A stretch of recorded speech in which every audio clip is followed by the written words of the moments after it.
Buna koruyucular mı yakıttılar?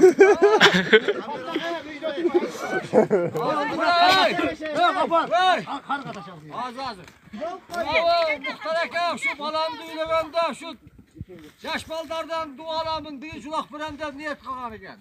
Anan katta ulaqtı da biremde eken. Birinci maydaldağa biremde niyet kalan eken. Ha doğru. Ye boşa balasıyla maksatıga jettir buna. Ha bu da kalır. Buna kişiler aylı. Bugün ulaq biremden muhtaraka yaş baldarga.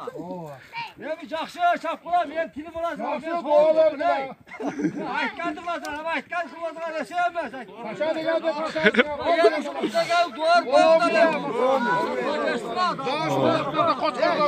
Kapat pattanı gözüne. Pattanı ağız kısmına gel.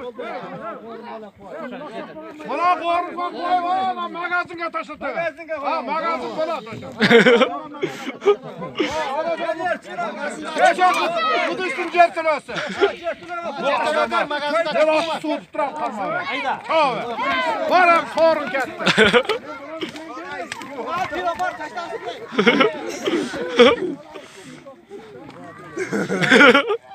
Ya bacağım bu bana şey yok. Ya bir koruyucular sekere sıktılar mı? Kaçay! Ne koydun hazır? Koyda kulayan var ey. Ha pul koştu kaynak. Kapar. Koydu koyasıydı. Koydu. Köp naraka koyma çukur var ey. Çukur var köp naraka koyma. Sağ ol Nurciğim. Yengem mi? Birinci soruna kötörül be Edat. Bir ayda. Hadi mi? Yek koldaptan. Catıplar! Catıplar! Nurdalan catıplar! Yek koldaptan. He aslı oturlayıver. Nurciğim aslı oturlayıver. Çok catıptan. Nurdalan sarım koldaptan. Eşek toptan eşek. Hey! Kaçın! Kaçın! Eşek getirin be eşek. Kaçın! Ya Nurciğim eşek getirin. Nurciğim eşek getirin. Nurciğim eşek getirin sen. Ya Nurciğim eşek getirin koy. Nurciğim! Eşek getirin sen kellen var mı?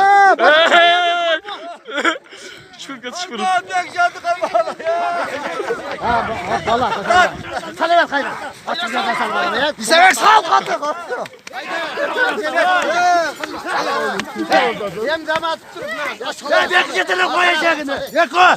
Ne getirin. Allah sağ ol. Sebek sağ ol. Sebek. Nereden dersin git ya? Gireyim ha. Haydi. Nereden dersin git ya? Kaçın ya Hasan'a gel. Hasan'a kaçsanız siz be. Ya Hasan'a gel kaçın. Hasan'a kaç ya Hasan. Yarılaşma beni. Tek bayım. Ya kaç kılayın. Ya tak ya. Olmaz kaç ya. Kaçtı tüller. Tutmasın hayda yandı. Yadır atı hayda. Hayda yadır atı hayda vereyim. Hayda yadır atı. Hayda. Hayda.